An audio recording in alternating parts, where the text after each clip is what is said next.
Hello everyone, welcome to our channel that is Code Virtual, and in this video we are going to install TFS 2017 on our machine. TFS is Team Foundation Server, and it is generally a code repository, document repository, and we can say that no project is complete without implementation of the TFS. So let's start our video with the TFS installation. So first we will go through TFS architecture, that what is the TFS architecture is. So if I show you this diagram, then you can see that there are three layers in the TFS, right? So there are three layers in the TFS, and one is our client layer, where we are going to the clients which are going to integrate with the TFS, right? Second one is application tier, that is your Team Foundation integrated services, Team Foundation data services, Team Foundation server web services API. And third one is data tier, where TFS generally stores all the information. And remember that the database structure is implemented in the TFS installation itself. The user who is going to install TFS can't modify that TFS because it is the system generated database, but we should have a SQL server on our machine, compatible SQL server on our machine, so that we can TFS can integrate with that SQL server and implement that database. So let's move to our implementation. So we have Team Foundation Server 2017 on exe that I downloaded from the Microsoft site. You can go search the Google that Team Foundation Server 2017. You will get exe there. So if I click on start, then it will start executing the TFS on my machine, right?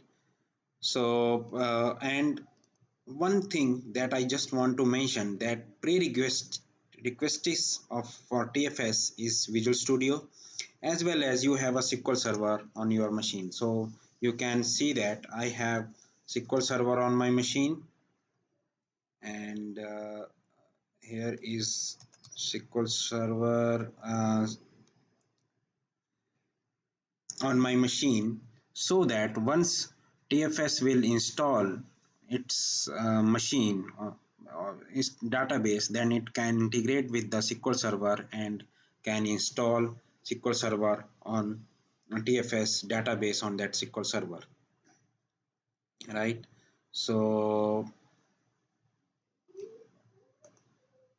we are going to install TFS on our machine. So we have generally end of the acquiring as well as the TFS installation. So if I go to this,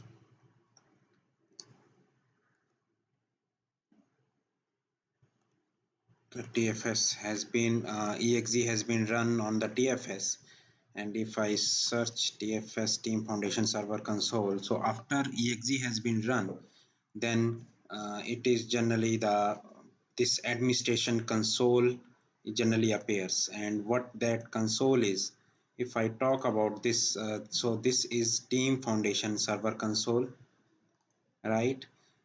Team Foundation Server Configuration Center, and this one is Team Server Configuration Center. That means once you run the exe, then it will just open the Server Configuration Center, just like a SQL server, where you can uh, click the various uh, things, like you can implement application tier, you can just define build and releases, you can just implement search, you can schedule a backups, you can should build configuration. So all the stuff can be configured from the server administration console. And who has that administration console rights? That's TFS administrator. So we can say that the main responsibility of the server administrator is to configure TFS server on the machine. So without any delay, let's start configuring our SQL Server, TFS server on our machine. So if I talk about application tier, then I will just install application tier first. So if I talk about application configure start, so it will start configuration application tier on my machine. No, I don't want to this is a new time foundation server deployment, right? So we can go for that. If you have existing database, that means the TFS already installed on that machine, you can use second option. So if I talk about first option, so we can do, this is the licensing term, new deployment basic, new deployment advanced. Basic means it will just configure the basic components. If we are going for the new deployment advanced, then it will use the advanced option. So let's go for the advanced. So it will just ask for the database. If I talk about this database is that, right? I just recommend that you can just test that whether your team foundation server exe is able to communicate with the SQL server instance or not. If I talk about this is the user service account, right? This is the Windows, so you can say now and this is the application tier, and TFS is just giving us the hint that once you have a TFS installation, this will be the URL, right? This is the site binding on the TFS, and this is the setting group is H default. We can use have a HTTPS, HTTP only, right? Enable SSH settings is the server file cache folder. So we can also install search options. If we have the search options are there, right? So we can go for that.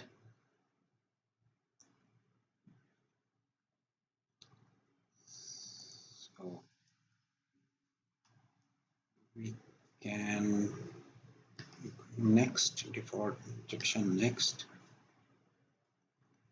We can review, right? And it just started installation of the uh, various components like system verification, data tier, application tier, project collection.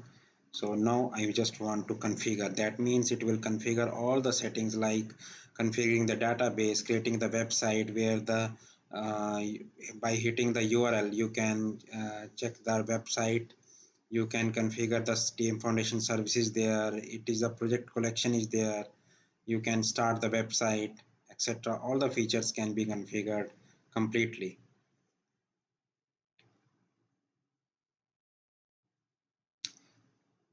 So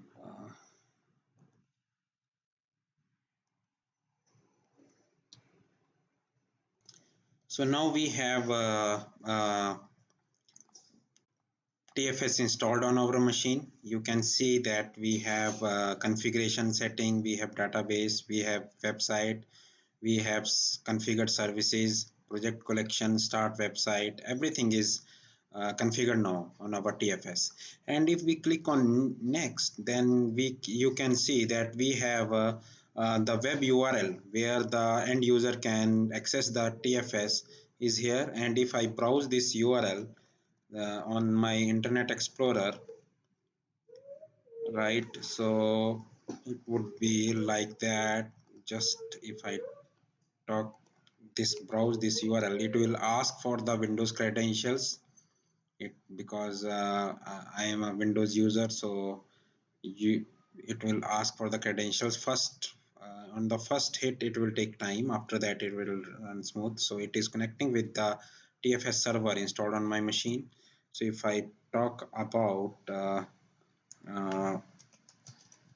gosh, so it should connect with the TFS installed on this machine, that means the server. So the same scenario applies on all the servers on the machine. The basic configuration works well. There is a possibility that you have different application tier, you will have different database layer, but the configuration would remain same. And the one prerequisite for the TFS installation is that you should able to connect all the servers should communicate with in each and efficient manners. So you can see that I am under TFS Team Foundation server. This is my uh, server profile, right? And this is there are the rooms, everything can be managed. So once TFS administrator or TFS user, according to the roles provided, can access this. So I can create a new team, new room. If I go to home, then I can create a new project here. So there is no project till now, but I can default collection is there because we have received a collection here. So if I this, right? So everything can be managed from this web URL. And if I talk about the exe that is installed on my machine, then this is the server configuration. Server administration console is there, where you can have different scenarios, right? So if I talk about each item individually, then this is the service account, this is website, this is the public URL, this is the binding port, right? Everything is configured now. This is the admission console users, and everything can be managed from here. So we have we can update the password, TFS password from here. We can change the account, we can have administrator change public URL. Everything can be managed from the TFS. So in this video we are just focusing on installation of the application tier. On the next videos I will just guide you that how we can install search configuration, how we can schedule backups. And once you will have all the things, then we can generate the build and release configuration. That means once you are checking the code, automatic build is there, you can release the code, everything can be managed on the TFS. So I hope you like this video. So I just requesting you to subscribe our channel, that is Code Virtual. And once you will subscribe this our channel Code Virtual, then you can have our latest updates of all the stuff. Thank you very much. Stay on this channel.